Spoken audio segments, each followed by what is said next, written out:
Hi guys,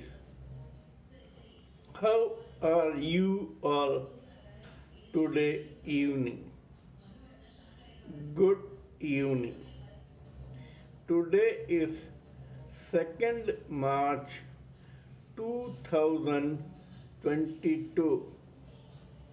My name is TSV Raghavan and I wish to talk to you about a very special Sanskrit phrase in Hindu mythology called Amrit Manthan.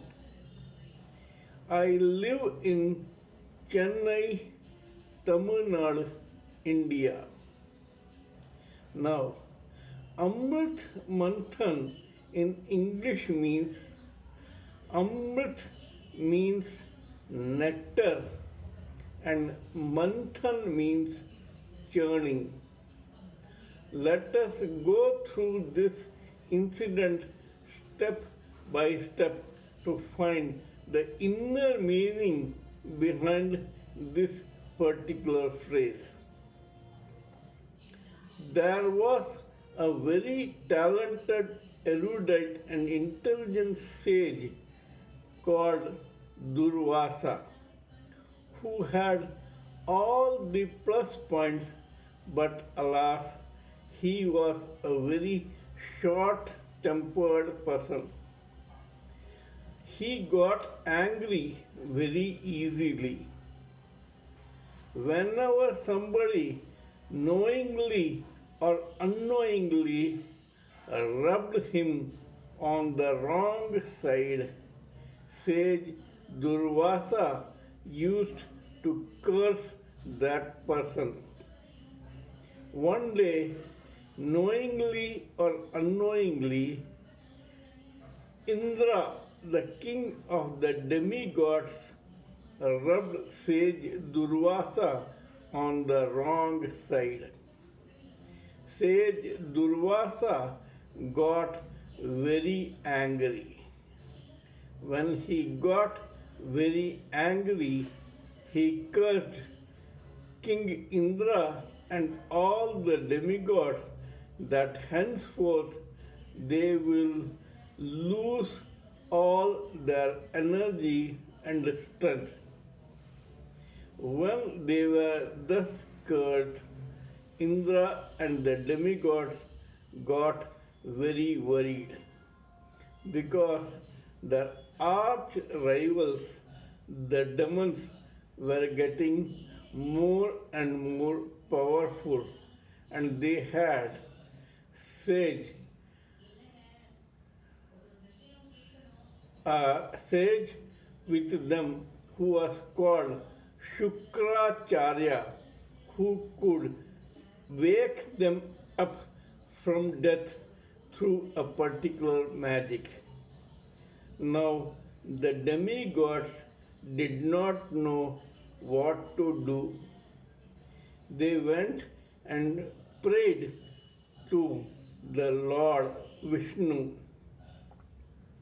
Lord Vishnu, who is God Himself and who remains neutral, told the demigods that for this they will have to get the nectar which is at the bottom of the milk ocean. And to get this nectar, they will have to churn the milk ocean, also known as the Milky Way. However, the Lord cautioned King Indra and the demigods that it was not easy to churn this ocean without the assistance and active help of the demons. Now, the interest of the demigods was at stake. Lord Vishnu told King Indra that he should go and request the king of demons, Bali, to assist him with his demons in churning this milk ocean. This was a very strange incident that we will talk about later. Anyway, Lord Indra went to the king of demons, Bali, and requested the assistance of his demons in churning the milk ocean. Bali did not trust these demigods, and these demigods never trusted demons. However, when Bali came to know that this advice came straight from Lord Vishnu, he reluctantly agreed to help the demigods in churning this ocean. Now, to churn this ocean, they went to Lord Vishnu again for help. Lord Vishnu took the form of a tortoise and allowed the churning rod to be placed at the top of this particular tortoise. Then both approached the Mandara mountains and requested Mandara mountain to become the churning rod. After that, they requested King Vasuki, the king of serpents, to become the churning rope. When they all did this, the mouth side of Vasuki faced the demons and the tail side faced the demigods. Now the churning began. When the churning began, poisonous fumes from King Vasuki affected the demons adversely, but they did not mind the pain and they continued to churn. Now, after doing this, what exactly happened was, before the nectar came out, several ancillary byproducts considered as small gifts appeared during this churning. These gifts were divided equally between the demigods and the demons. After that, an extremely venomous poison called hala hala appeared before the nectar came. This hala hala was dangerous to both the demigods and the demons. Both got scared and started swooning because of the fumes from that particular poison. At that time, Lord Shiva came to their rescue. He drank all hala hala venom and saved the demigods and demons from its adverse effect. However, the poison was extremely venomous and dangerous. Hence, Lord Shiva's wife Parvati caught the throat of Shiva so that this did not reach his entrails and poison him. When she did this, the hala hala venom went and got stocked in his throat and turned the throat blue. Because of that, Lord Shiva is called Neelakantha, that is, blue throated person. Because of this sacrifice of his, Lord Shiva has devotees, ardent devotees among both demigods and demons. Now, after doing that, the nectar came, and then the container of nectar was kept with Lord Moon, a demigod, so that it may not be wasted or used by either the demigods or the demons, and that they should not become more powerful than they deserve to be.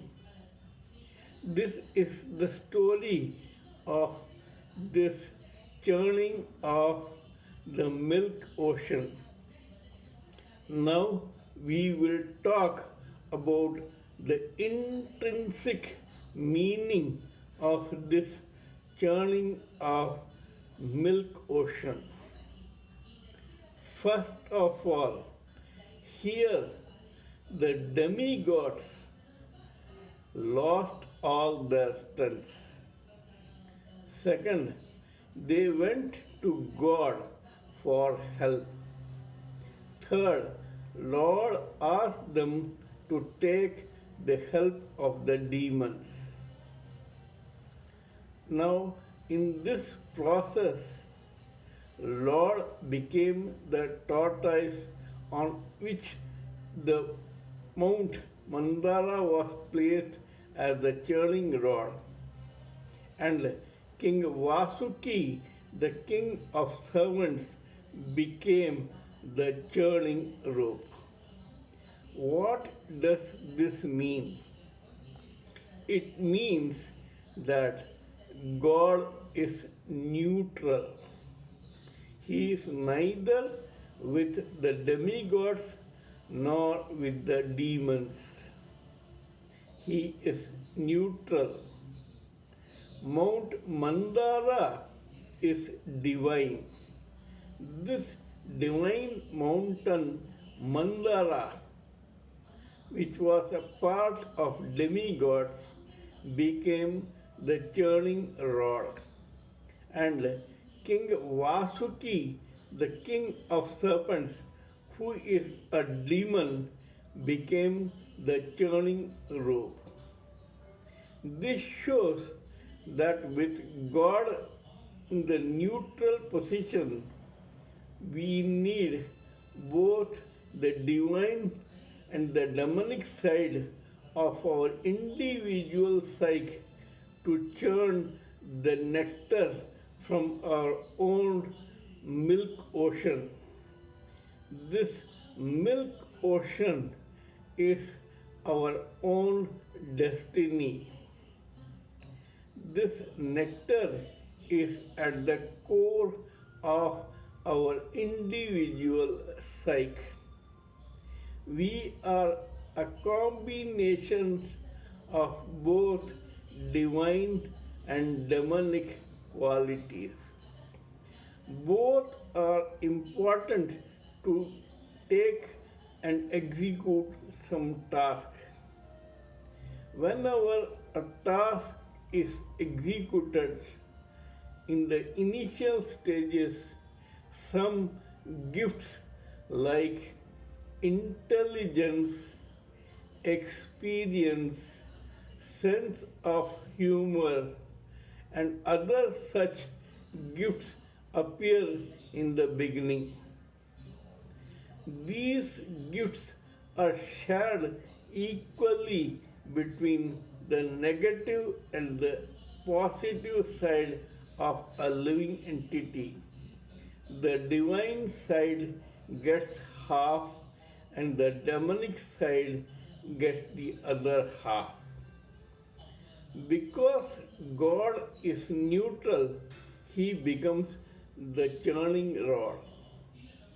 Now we have to be cautioned that when before this nectar, which is at the core of our psyche, has to appear, before that, a very venomous poison appears in our psyche. Without this hala hala venom which comes out, this nectar which is at the core of our psyche will not appear. That means that whenever we execute a task with the help of both our divine and demonic qualities, it is initially the poison that comes out before the nectar.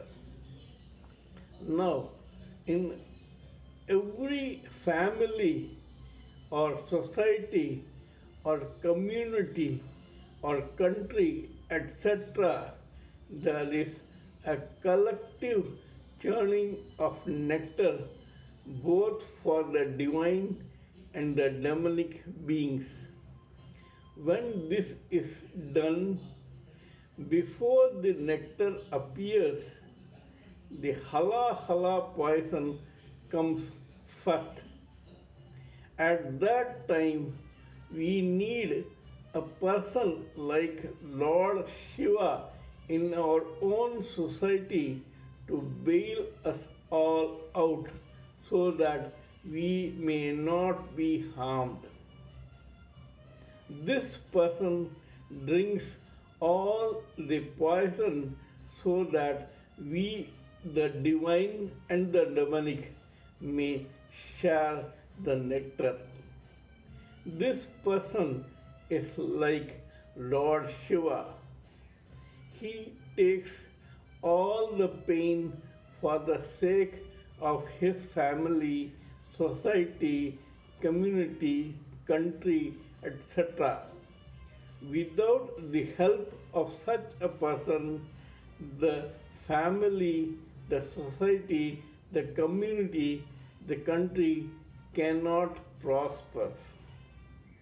That shows that this person who looks like a failure because of his drinking all the poison, he appears as a failure, but he or she is not exactly a failure. Actually, he or she is free.